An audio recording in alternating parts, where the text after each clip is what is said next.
أكبر خدعة وقع فيها خدعة بني الإسلام على خمس. آخذينها من كتب الحديث.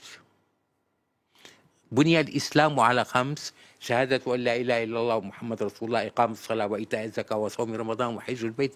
هل تعلمي ذلك؟ عزلنا أنفسنا عن العالم كله أنه نحن بس المسلمين، بينما هي بني الإيمان على خمس، مو الإسلام. الإسلام ما بني على خمس.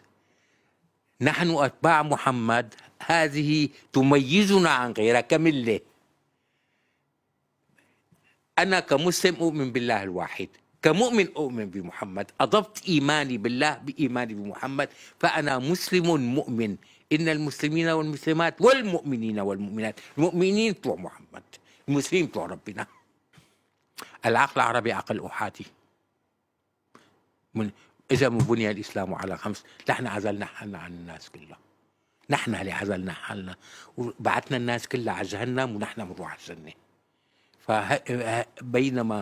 بينما القرآن تعددي، مرسوم إلهي، قانون أن التعددية موجودة وقائمة، والحكم هو الله. ما احنا ما لنا علاقة.